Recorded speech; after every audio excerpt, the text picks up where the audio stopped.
Commander Vrax Thelonian of the Galactic Coalition's 7th Armada stared at the view screen with what his species considered a smile, 6 mandibles clicking rapidly in amusement. The tiny blue planet hanging in the darkness before him seemed utterly insignificant. How could such a backwater world have caused so much trouble? Status report. Vrax demanded, 3 of his 4 arms tapping impatiently on his command chair. Lieutenant Pelnor glanced up from her console, her translucent skin pulsing with nervous yellow light. Sir, our fleet has established orbit around the human homeworld. 37 capital ships positioned strategically to cover all major population centers. Weapon systems primed and ready. Excellent. Vrax's mandibles clicked again. And have the humans noticed our arrival yet? No, Commander, Pelnor replied. Our cloaking technology remains effective. Their primitive detection systems show nothing unusual. They continue their daily routines, completely unaware. Vrax chuckled, a guttural sound like rocks in a garbage disposal. How delightfully oblivious they are. After 3 failed invasion attempts by other species, you'd think they might develop better early warning systems. Science Officer Draz approached, his gelatinous form wobbling slightly with each step. Commander, I must again express my concerns about this mission. The humans have repelled the Zordax Hive, the Plutonian Conclave, and even the Creel Dominion. Each adversary significantly more advanced than these humans, yet all were defeated. Propaganda and exaggeration. Vrax waved a dismissive hand. The Zordax are mindless insects. The Plutonians rely too heavily on psychic warfare. And the Creel? Please, they couldn't conquer a pre-warp civilization if the inhabitants handed them the keys to their planetary defense grid. We are the Galactic Coalition. We have subjugated over 3,000 worlds. These humans will be nothing more than a footnote in our glorious history. Draz's body rippled with doubt. Sir, with all due respect, perhaps we should review the reports more carefully. The humans appear to possess unusual qualities, such as, well, for one, their resilience is remarkable. They routinely survive conditions that would kill most sentient species. Their planet experiences extreme temperature variations, yet they thrive. Their bodies can recover from significant damage. And their psychological makeup. Vrax cut him off with an irritated click. Spare me your scientific fascination, Draz. I have studied the reports. Humans are soft, fragile creatures with a pathetically short lifespan. Their technology is centuries behind ours. Their world is divided into competing nation-states that can barely cooperate on simple planetary issues. They are perfect for conquest. As you say, Commander. Draz oozed back to his station, unconvinced. Vrax rose from his command chair, his imposing 3-meter frame towering over the bridge crew. Commence Phase 1. Send in the reconnaissance drones. I want detailed scans of their military installations, power grids, and governmental structures. Let's identify their weaknesses before we reveal ourselves. Deploying drones now, sir. Lieutenant Pelnor's fingers danced across her console, her skin now pulsing with efficient blue light. Vrax watched as hundreds of small, spherical objects detached from the fleet and descended toward Earth's atmosphere. The drones were state-of-the-art, virtually undetectable to human technology. They would provide valuable intelligence before the invasion began in earnest. Sir, Pelnor's voice rose in alarm, her skin flashing bright red. The drones they are being destroyed. What? Impossible. Vrax rushed to her station. Show me. The view screen shifted to show the drone deployment. To Vrax's astonishment, the tiny machines were indeed being eliminated, one by one, as they entered Earth's atmosphere. Analysis, he demanded. Science Officer Draz moved quickly to a nearby console. It appears the humans have some form of defensive grid we didn't detect. It's not showing up on our scans, but it's definitely there. Some kind of energy-based weapon system. How could they possibly have technology advanced enough to detect our drones?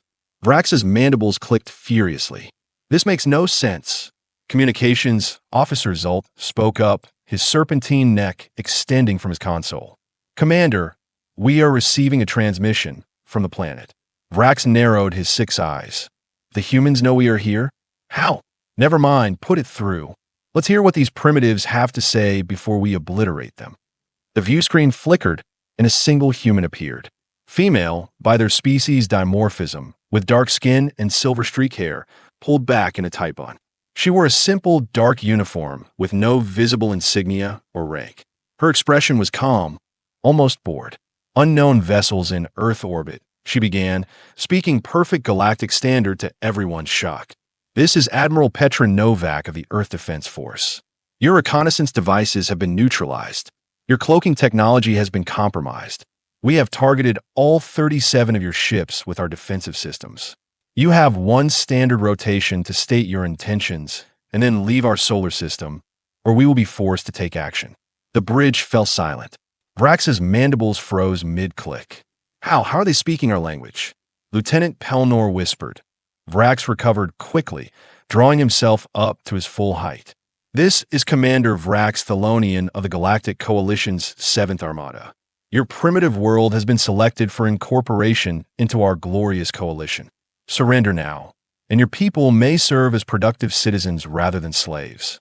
Resist, and we will reduce your cities to ash. Admiral Novak sighed, as if she were dealing with a particularly slow child. Commander Vrax, I believe you misunderstand the situation. We are not offering to negotiate the terms of our surrender. We're giving you the opportunity to leave peacefully before things get unpleasant. Vrax burst into laughter, his whole body shaking. Is this a joke? You think your primitive species can threaten the might of the Galactic Coalition?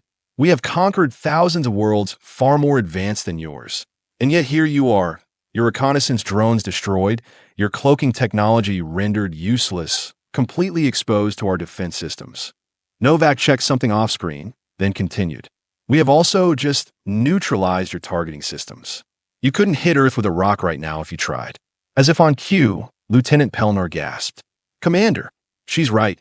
Weapons targeting is offline across the entire fleet. Vrax's amusement vanished instantly. Impossible.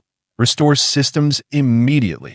Working on it, sir, but there's some kind of intrusion in our network. I can't explain it. Novak continued, as if the interruption hadn't occurred. Commander Vrax, Earth has no interest in your coalition. We have repelled 3 invasion attempts in the past decade alone. We are getting rather tired of it, to be honest. So let me be very clear. Leave now, or face the consequences. You dare threaten me? Vrax's voice rose to a screech. We will not be intimidated by primitives. Pelnor, launch fighters. If our capital ships can't target them, we will send in our strike craft. Yes, Commander. Launching fighters now. Hundreds of sleek, deadly fighters poured from the Coalition ships, streaking toward Earth's atmosphere that on screen, Admiral Novak merely raised an eyebrow. I see subtlety isn't your strong suit. She pressed a button off screen. Very well. What happened next would haunt Vrax's nightmares for years to come. From Earth's surface, thousands of small objects suddenly launched upward. They moved with impossible speed, far faster than any defensive system the Coalition had ever encountered. The objects swarmed around the Coalition fighters like angry insects, attaching themselves to the hulls. Were those things? Vrax demanded. Draz's gelatinous form quivered with fear. Some kind of self-guided projectiles? But they're not exploding. They're hacking into our fighters' systems. One by one, the Coalition fighters stopped in their tracks. Then, to the horror of the bridge crew, they turned around and formed up in perfect formation, facing the Coalition fleet. Admiral Novak's voice came through again. Commander Vrax, I've taken the liberty of commandeering your fighter squadron.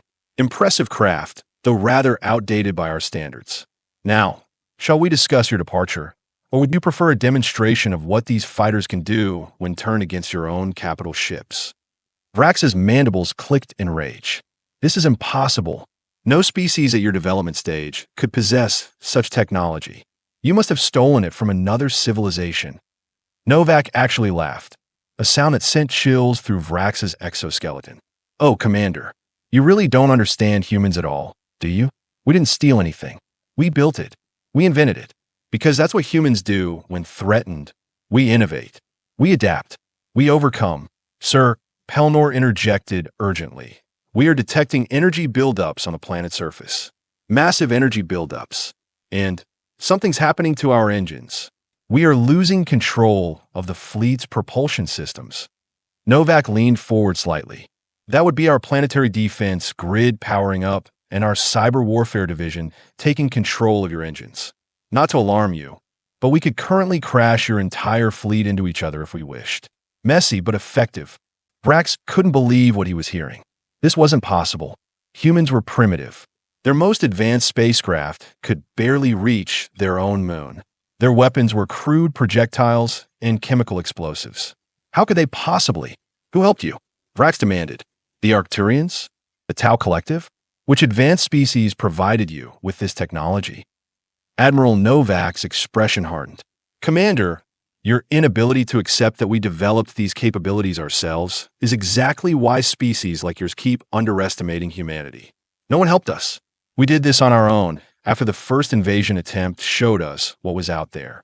She stood up, her posture straight and commanding. For centuries, humans fought each other.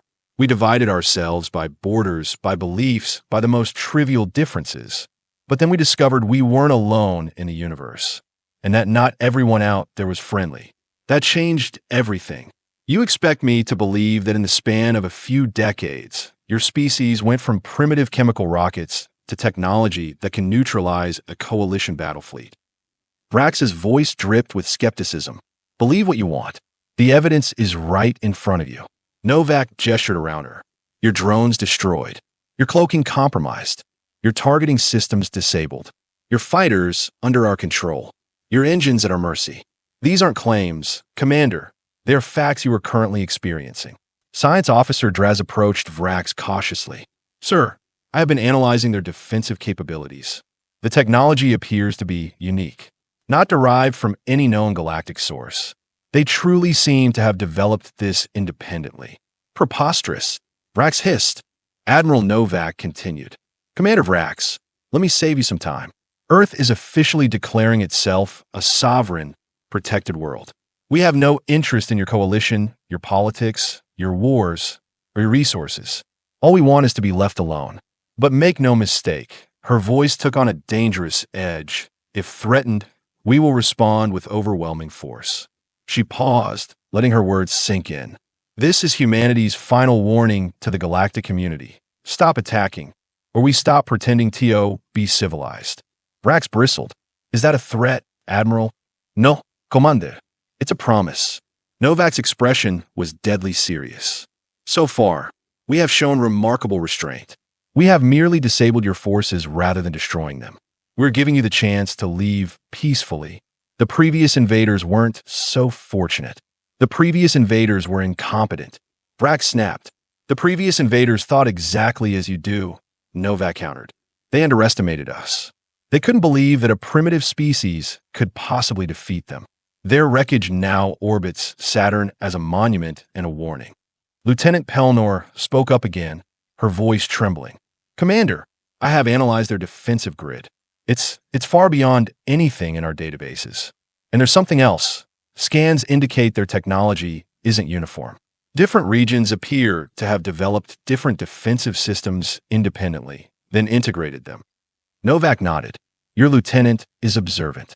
When we united against extraterrestrial threats, we didn't abandon our diversity, we weaponized it. Chinese quantum computing, American drone swarms, Russian cyber warfare, Indian energy weapons, Brazilian biotechnology. Each nation contributed their strengths. The result is a defensive system no single alien culture can comprehend or counter, because it doesn't follow any one technological philosophy. Vrax's mind raced. Could this be true? Could these humans have actually created such advanced technology on their own, simply by combining their diverse approaches? As if reading his thoughts, Novak continued. You see, Commander, that's humanity's greatest strength. We don't think alike. We argue. We compete. We come at problems from wildly different angles. And when we face a common threat, like alien invaders who keep showing up in our solar system, we channel all that creative discord into one focused purpose: survival. She leaned back in her chair. You have 6 hours to withdraw from Earth orbit. After that, we will consider your presence an act of war and respond accordingly. The transmission cut off abruptly. The bridge remained silent for several long moments. Finally, Communications Officer Zult spoke. Commander, Your orders? Vrax stared at the view screen, at the seemingly innocent blue planet below. Something had gone terribly wrong. This was supposed to be an easy conquest, a primitive world to add to the Coalition's growing empire. Instead, his fleet was paralyzed, his fighters commandeered, and his options rapidly dwindling. Sir, Pelnor prompted anxiously. The humans have control of our engines. If we don't respond soon, I heard you. Vrax snapped. He paced a bridge, all four arms clasped behind his back. This was humiliating. The mighty 7th Armada, neutralized without a single shot fired. How would he explain this to the Coalition Council? Science Officer Draz cleared his throat, a strange bubbling sound. Commander, if I may, perhaps we should consider a strategic withdrawal. We could return with a larger force, after studying their technology more thoroughly. Vrax spun around. Retreat? You suggest we tuck our tails and run from these primates? With respect, sir, Draz's gelatinous form rippled with nervousness. They don't seem very primitive anymore, and they currently control most of our critical systems. We are not in a position to fight. Vrax knew Draz was right, but the admission burned like acid. This isn't over, he hissed. Not by a long shot. He straightened his uniform and turned to face his crew. Send a message to the humans. Tell them we will withdraw, for now. But make it clear that the Galactic Coalition does not take kindly to threats.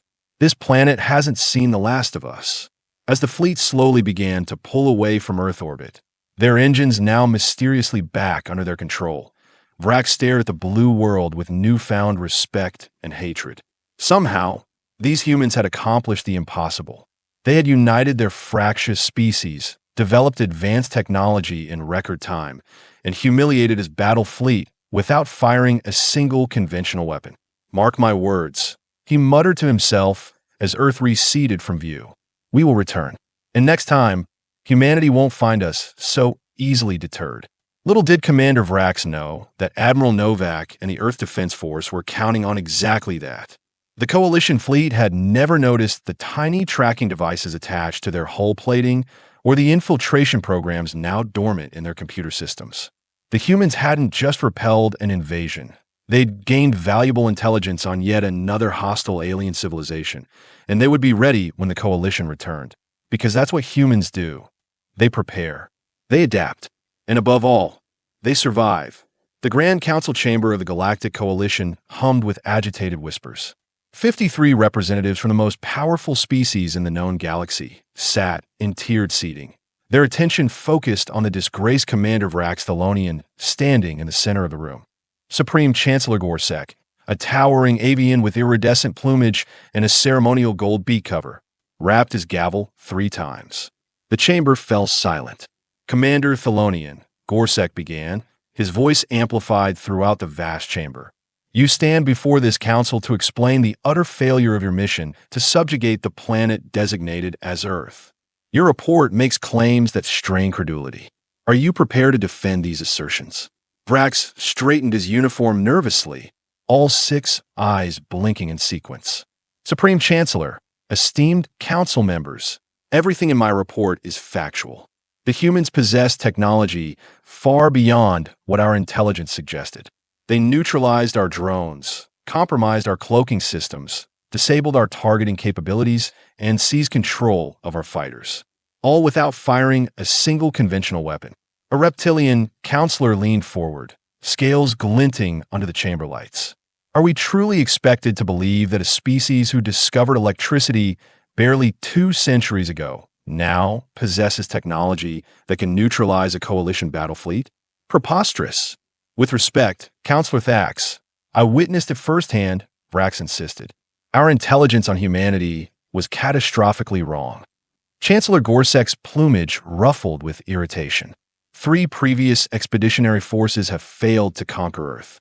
The Zordax, the Plutonians, and the Creel all reported unusual resistance. Yet each time, we dismissed their accounts as excuses for incompetence. Perhaps it's time we reconsidered our assessment of this species. Science Counselor Moba, whose crystalline body refracted light into dazzling patterns, spoke next. Our understanding of technological development follows predictable patterns across thousands of documented species. No civilization advances from combustion engines to quantum computing in the span of a single century. It defies all evolutionary models. Unless a new voice interjected, they had help. All eyes turned to Defense Minister Krell, a massive arachnoid whose chitinous black exoskeleton absorbed light rather than reflected it.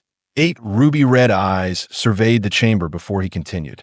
The humans must have acquired advanced technology from another space-faring civilization, perhaps the Arcturians or the Zenith Collective. This would explain their improbable leap forward. Vrax shook his head. The human Admiral explicitly denied this. She claimed their rapid advancement came from uniting their disparate cultures and technological approaches once they realized they weren't alone in the universe. Krell's mandibles clicked in derision. And you believe this obvious propaganda? Commander, your naivety is astounding. I believe what I saw with my own 6 eyes, Vrax countered. Their technology didn't match any known galactic designs. It was unique, hybridized, just as they claimed. The chamber erupted in argument.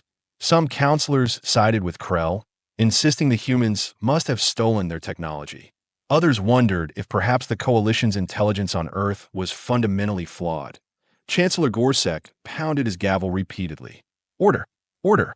When silence finally returned, Gorsek fixed Vrax with a penetrating stare. Commander Thelonian, regardless of how the humans acquired their capabilities, the fact remains that your fleet, one of our most powerful, was effectively neutralized. What do you propose we do about this embarrassment? Vrax had spent the entire return journey contemplating this question. His career, possibly his life, depended on his answer. Supreme Chancellor, I recommend a 3-pronged approach. First, we must gather accurate intelligence about Earth's true capabilities. Our current information is worse than useless. It's dangerously misleading. Second, we should open diplomatic channels. The humans demonstrated restraint by allowing our fleet to withdraw unharmed. This suggests they may be open to negotiation. And the third prong, Gorsek prompted that Vrax's mandibles clicked once, slowly. We prepare for the possibility that Earth represents a greater threat than we ever imagined. If humans can advance this quickly, develop technology this unique, and unite despite their inherent divisiveness, they may be more dangerous than any species we have encountered. The chamber fell silent as the implications sank in. Defense Minister Krell broke the silence. I say we skip to the third prong. Assemble our largest fleet and reduce their world to molten slag. Problem solved. We tried overwhelming force 3 times already, Science Counselor Moba pointed out. Each invasion force was larger than the last. Each failed more spectacularly. Perhaps brute force is not the answer here. Krell's ruby eyes glittered dangerously. Then what do you suggest, Counselor? That we ignore this insult to coalition power? That we allow a primitive species to humiliate us? I suggest, Moba replied calmly, that we consider the possibility that humanity is neither primitive nor inconsequential. Their warning was quite specific. Stop attacking, or we stop pretending to be civilized. What if they have been showing restraint? What if what Commander Thelonian witnessed was only a fraction of their true capabilities? A thoughtful silence fell over the chamber. Chancellor Gorsek finally spoke. We will dispatch a small diplomatic vessel to open communications. Simultaneously, we will send stealth observer drones, not the standard models, but our most advanced prototypes, to gather intelligence.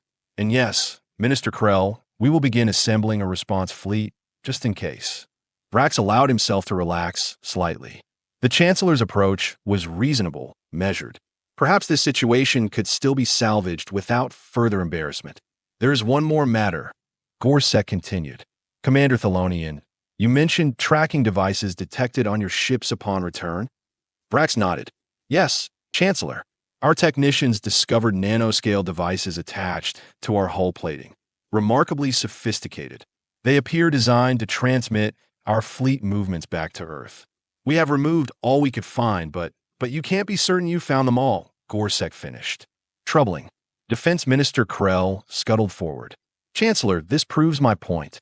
The humans are not interested in peaceful coexistence. They're gathering intelligence for an eventual attack. Or, Moba countered, they're simply ensuring they have advance warning if we return with hostile intent. Given our track record, can you blame them? The argument might have continued indefinitely if not for the sudden blaring of alarms throughout the chamber. Red emergency lights pulsed along the walls. What's happening? Gorsek demanded that a communications officer burst into the chamber, panic evident in her movements. Chancellor, ministers, our central database is under attack. Someone has breached our highest security protocols. Impossible. Krell chittered. Our cybersecurity is impenetrable. Apparently not. Vrax muttered, a sinking feeling in his thorax. The main view screen activated, showing lines of incomprehensible code streaming across the display. Then the screen cleared, and a familiar face appeared. Admiral Petra Novak. Greetings, Galactic Coalition. She began, her calm demeanor somehow more terrifying than any show of aggression would have been. I hope I'm not interrupting anything important. Chancellor Gorsek recovered quickly. This is an outrage. How dare you infiltrate our secure communications? Quite easily, actually, Novak replied with a small smile. Those tracking devices Commander Vrax mentioned, they were just the delivery system. The real payload was a quantum infiltration program that's been mapping your entire network since your fleet entered our solar system. Defense Minister Krell's exoskeleton grew even darker with rage. This is an act of war. No, Minister Krell, Novak countered. This is a conversation. One you seem determined to avoid having honestly. The room fell silent in shock. She knew Krell's name. She was responding to the conversation they'd just been having. Which meant, yes, Novak confirmed, as if reading their thoughts. I've been listening to your entire session. Fascinating discussion. A bit short-sighted, perhaps, but fascinating nonetheless. Vrax felt vindicated yet terrified. He'd told them the humans were more advanced than they believed. But even he hadn't imagined they could penetrate the Coalition's most secure systems from light years away. What do you want? Chancellor Gorsek demanded, his plumage now fully extended in a threat display. The same thing we wanted when Commander Thelonian visited, to be left alone. Novak leaned forward. But since that message didn't seem to sink in, I thought I'd deliver it personally to your leadership. She gestured, and the view screen split to show multiple images. Coalition military installations, shipyards, weapons platforms, and command centers, all from internal security feeds. As you can see, we now have access to your most critical systems. This isn't a threat, it's simply a demonstration. We have no interest in attacking the Coalition. We don't want your territories, your resources, or your technology. All we want is for the galaxy to stop viewing Earth as an easy conquest. Krell's multiple limbs twitched with fury. If you think this display intimidates us, oh, be quiet, Krell, Novak interrupted. Your bluster is tiresome. If we want to harm the Coalition, we would have already done so. Those defense platforms orbiting your homeworld, we could turn them against you with a few lines of code. The atmospheric regulators on your colony worlds, we could shut them down in seconds. But we haven't, because unlike you, we don't believe might makes right. Chancellor Gorsek stepped forward, his voice carefully measured. Admiral Novak, you have made your point. What are your terms? Simple. Recognize Earth as a sovereign, protected world. Cease all hostile actions against us. In return, we will remove our infiltration programs from your systems and provide the details of the vulnerabilities we exploited, so you can patch them. And if we refuse, Gorsek asked that Novak's expression hardened. Then we stop pretending to be civilized. Before anyone could respond, one of the defense satellites visible on the split screen suddenly fired on an unoccupied area of space, the energy beam dissipating harmlessly. That was a demonstration, Novak explained. Nothing vital was damaged, but I trust the message is clear. Your own weapons can be turned against you at our discretion. The chamber remained stunned into silence. I will give you one standard rotation to discuss your response, Novak continued. When you're ready to talk, just use your normal communications channels. We will be listening. The screen went blank for several long moments. No one spoke. Finally, Chancellor Gorsek turned to Vrax. It seems, Commander, that your assessment of the humans was, if anything, understated. Vrax could only nod numbly. Perhaps, Science Councilor MOBA suggested quietly, we should reconsider our approach to interspecies relations. The era of conquest that built our coalition may need to evolve into something more diplomatic. Defense Minister Krell scuttled away in disgust. This isn't over, he hissed. Actually, Chancellor Gorsek replied, watching Krell depart. I rather think it is. 2 standard months later, Commander Vrax found himself aboard a much smaller vessel approaching Earth once again. This time, however, he came as part of a diplomatic delegation rather than an invasion force. Nervous, Commander? Asked Ambassador Lyra, a willowy humanoid with metallic skin who had been selected to lead the Coalition's first official diplomatic mission to Earth. Wouldn't you be? Vrax responded, his mandibles clicking softly. Last time I approached this planet, I was commanding a battle fleet. Now I'm returning as, what? A chastened aggressor? A conscionaritale. Lyra's silver lips curved into a smile. As an expert, you are the only high-ranking Coalition official who has directly interacted with humans. Your insights are invaluable. My insights got me nearly court-martialed, Vrax grumbled, and then vindicated when Admiral Novak hacked our entire governmental system, Lyra pointed out. The Coalition Council now considers you prescient rather than defeated. Vrax wasn't entirely convinced, but he appreciated the sentiment. The ship's captain approached. Ambassador, Commander, we are receiving transmission from Earth Defense Force headquarters. They are sending a vessel to escort us into orbit. Very good, Lyra replied. Standard diplomatic protocols apply. Let's not give them any reason to be concerned about our intentions. They watched on the view screen as a sleek craft approached. It bore no visible weapons, though Vrax suspected that meant nothing. The most dangerous human technologies he'd encountered had been invisible until activated. Coalition diplomatic vessel. This is Captain Thomas Okonkwo of the Earth Defense Force. A voice announced over the comm.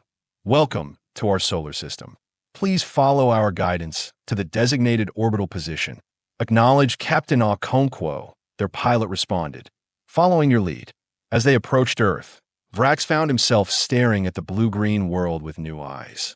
Not as a target for conquest, but as the home of perhaps the most remarkable species the galaxy had yet encountered. Beautiful, isn't it? Lyra remarked, joining him at the viewport. Deceptively so, Vrax replied. Like a Jantal flower. Lovely to look at, but potentially deadly if mishandled. Lyra laughed. An apt metaphor. Though I suspect the humans would say the same about us.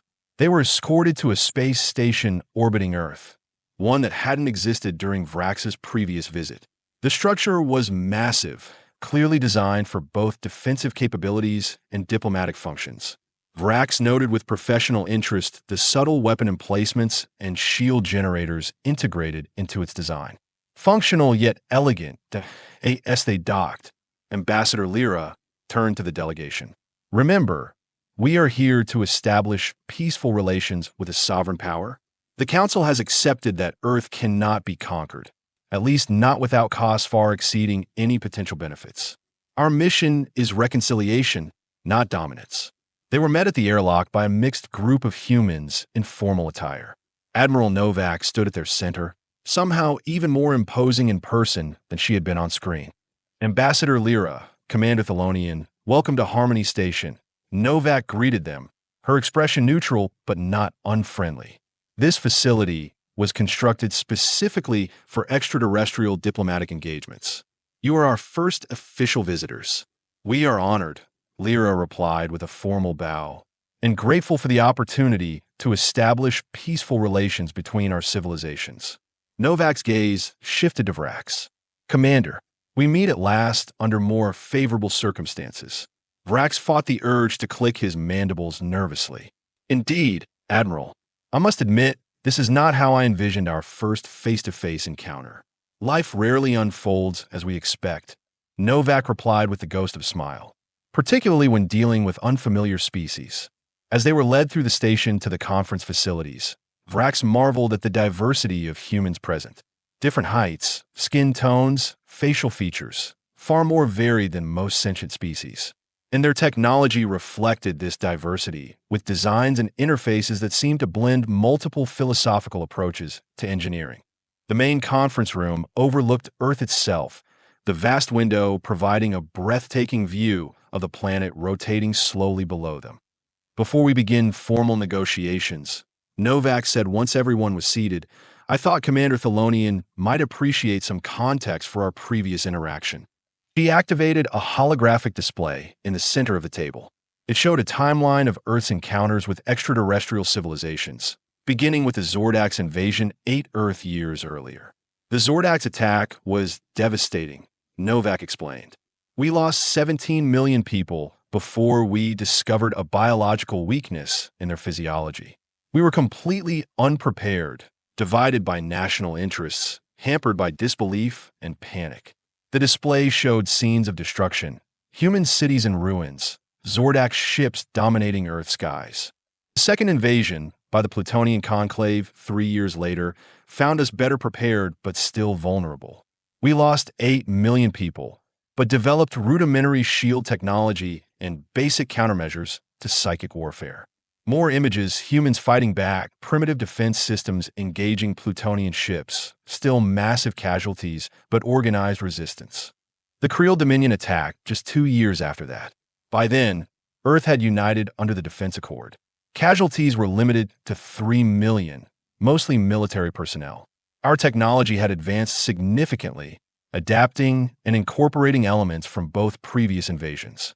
The display showed Earth forces now effectively engaging alien craft, coordinated global defense systems, turning the tide against the invaders.